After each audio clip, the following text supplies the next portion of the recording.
tàu. Ừ. Ơi nhớ rồng thằng này trong gì tốt đồ. Này thì tôi vào đây cà phê nữa. Thì nó nghe thì tao tôi vào đây cà phê tao. Nhưng mà biết chào nữa. Tôi cũng muốn cà phê là cho nó trái nha. Lót thế chứ. Cà phê mà giờ ít tao thông nó nè. Thông nó thập bé đây mà bé rời lo. Nó còn hỏi chứ nè. Cái thì học có cà phê gì thầy cụ đó, cụ vô lò nữa. Cụ vô lò trẻ cậu té cụ vô lò này, cậu té chỉ mua cà phê. Cậu té chỉ mua cà phê nữa. Thì chị đây đi nào. Chị đây nào nữa. Thì giờ trước cái cà phê nó thì ra đi một xíu thôi. Thì được không? Ít tiền nào. Không gì chút xíu thôi đó. Giờ thì linh cà phê trong nó đâu. Mấy chợ thì cho nó sấy nè.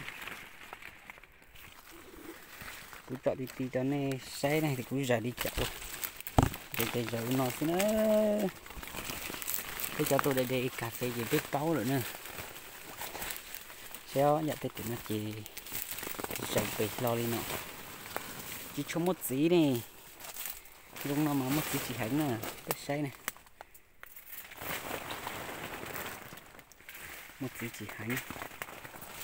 Đây là ít nó cũng tao ốp bột. Bế bột xế như nhá la nè.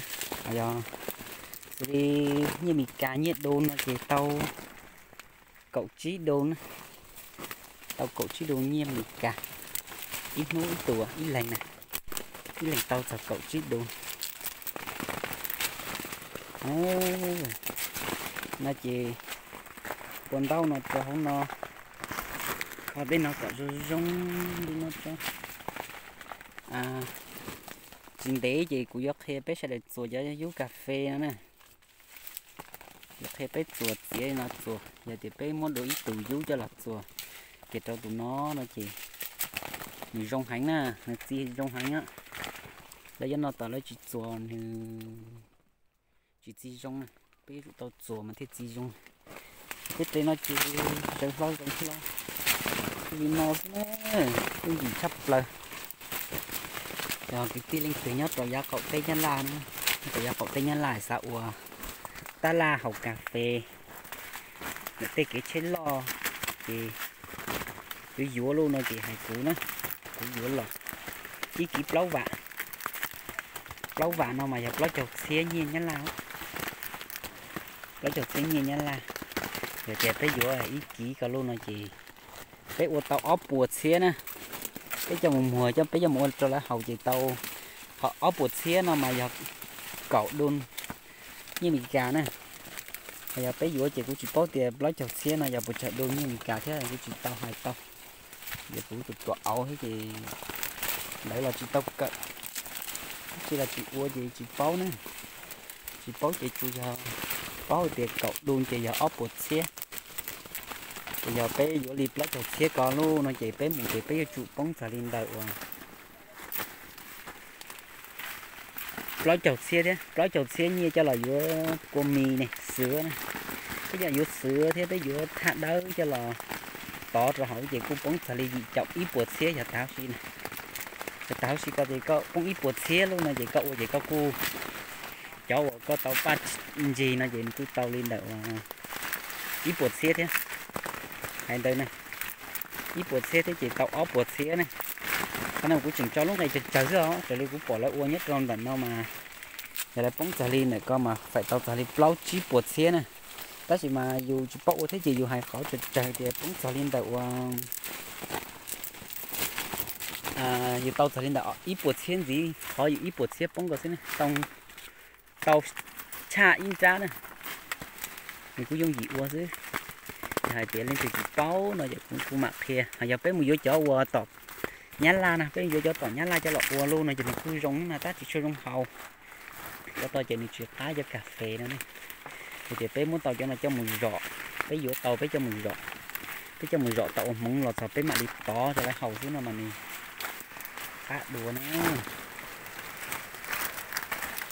bây giờ lấy từ xã tàu lấy từ xã uất tá là khẩu cà phê à chị tại vì chưa tá là từ xã hầu nó chị hay tàu cũ nó cũ bây giờ cái tin nhắn là lấy mùa của mặt đi vừa là cũ trò cái sợi nữa thành gì dưới chị nè giờ giỏ tàu hú xí luôn nó chị ý kỹ nơi giờ cái hơi chậu xía xuống ý kỹ là gì chậu xía xuống giờ giỏ tàu xí này rồi giỏ tàu xí cho một tia lấy giỏ xí móng chị chỉnh kỹ giỏi nè bây giờ dùng mua máy giỏ xí nó chị mình thành gì xí nè có dùng lấy chậu xếp lấy chậu ít xếp lấy chậu ót xếp đi co cái cho là giỏ tàu mà tôi hồng tí thì nó có vô xài lên tới cậu kỹ thì có biết cho là giỏ mà cái tôi thấy wow con này hậu ít sòng nè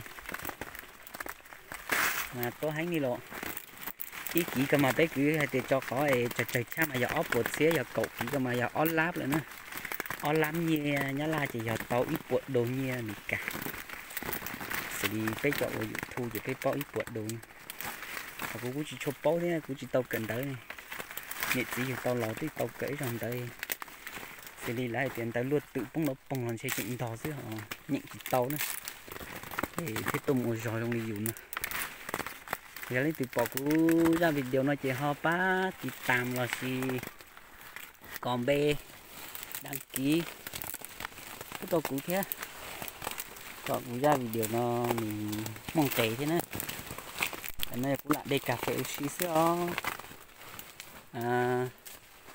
cũng sẽ xá mù ô tê dạo gì ô tê dạo cái khứ nó đó chứ mà vì là hai rồi những giờ đón tới tận như để chơi để đi chào làm xe có nhiều tàu ơi là giờ lấy từ họ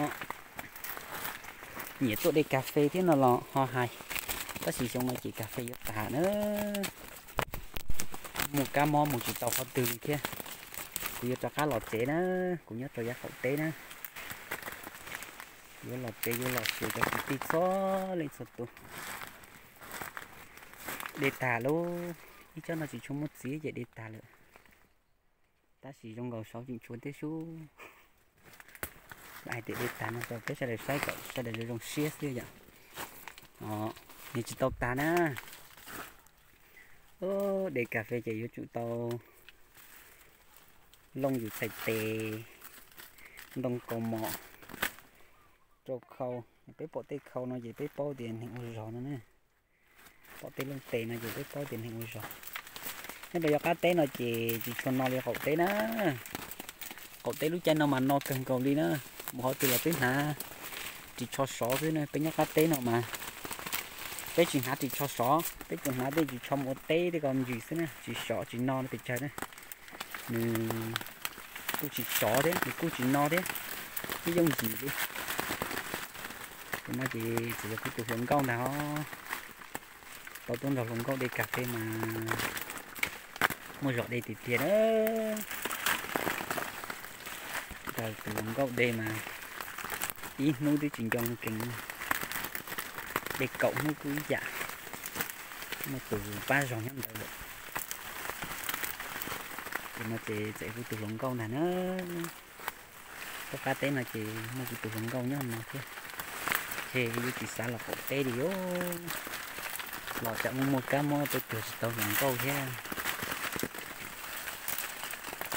thì hai ly xứ đó chọn phong dịch gió lên sơ tu thì lên từ bọ cũ nó chỉ họ ba nhìn đi tệ tôi tàu cũ họ ba sang ra thế nữa chỉ xa xa cọ mới lợi dụng thuộc khi nhẹ dạ liền này cho phong dịch gió lên sơ tu thế này nhớ rồng ta chỉ dùng chỉ cho nhẹ chỉ mua chỉ lạo xí xí nó lạo xí xí ở đây mình khí tàu nhẹ là tàu này chỉ phải cho khí tàu nhẹ lợi lố này chỉ cũng mặc khí tàu tới cho phong dịch sổ tủ bao nữa hay lý từ xã thọ cái bát luôn nó chỉ cứ hai tua cũng mặc đi bát tới sẽ được sống sổ tủ mặc bát thì tàn mặc bát còn bè tao này sẽ lên sổ tủ hú xí nè thì nhớ trong phong dịch số lên sổ tủ này